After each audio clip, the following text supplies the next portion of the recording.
Speaker sir, it's obvious to the whole country.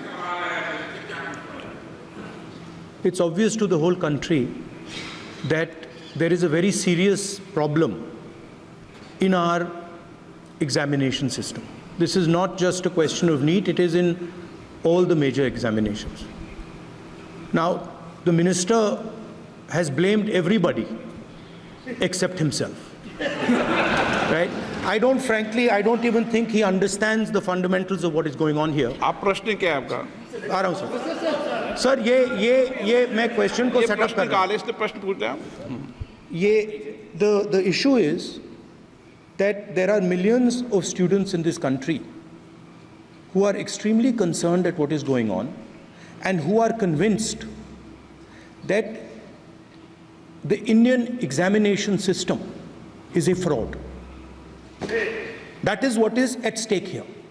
Millions of people believe that if you are rich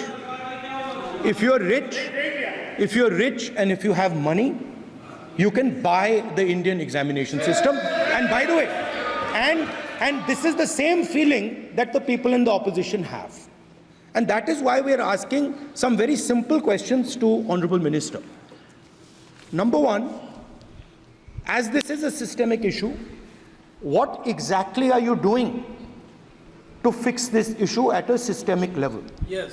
That's the first question. Okay, question में चल रहा है अभी। Please. अब मैं मंत्री जी मैं एक बार बोल दूं इस बात पे। चलो मंत्री जी आप शॉर्ट में जवाब दो, फिर मैं बोल ही देता हूं। आज आप शॉर्ट में जवाब देना। अध्यक्ष महोदय, मेरे जो शिक्षा है, मेरे जो संस्कार है, मेरे जो सामाजिक जीवन है, मेरे को मेरे राज्य की, मेरे सूबे की जनता की स्वीकृति मिली है। मैं किसी की, मेरे बौद्धिक और मेरे संस्कार की सर्टिफिकेट मेरे को सारी सदन में किसी से नहीं चाहिए। देश की प्रजातंत्र में चुन के मेरे नेता प्रधानमंत्री मोदी जी को प्रधानमंत्री की भूमिका दिया है। मैं उनकी निर्णय से यहाँ उत्तर दे रहा हूँ सदन को। बाकी ये कहना चिल्लाने से सच झूठ नहीं हो जाएगा साहब।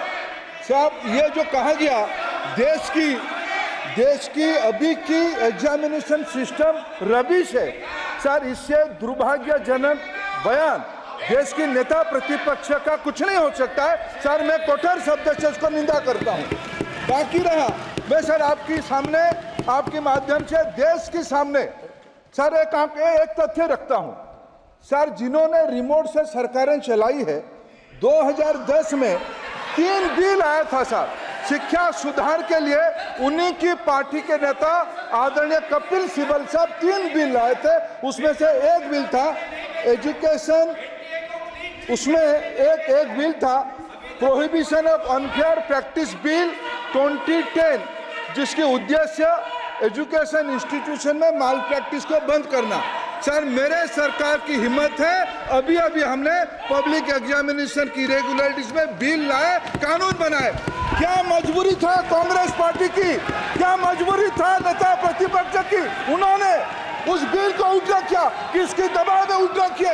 क्या निजी मेडिकल कॉलेज की दबाव में, उनकी घूसखोरी की दबाव में उन्होंने उस बिल को उल्टा किया था? सच सुनने की सामने ही है ये।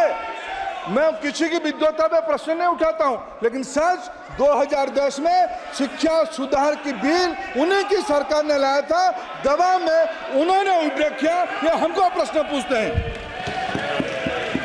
एक minute please.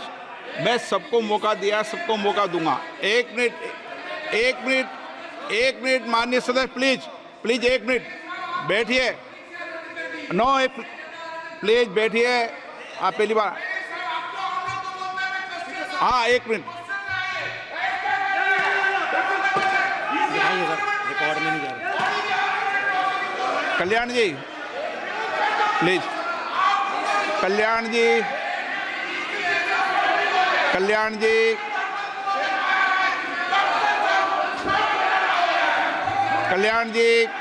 Please. Kalyan please 1 minute please.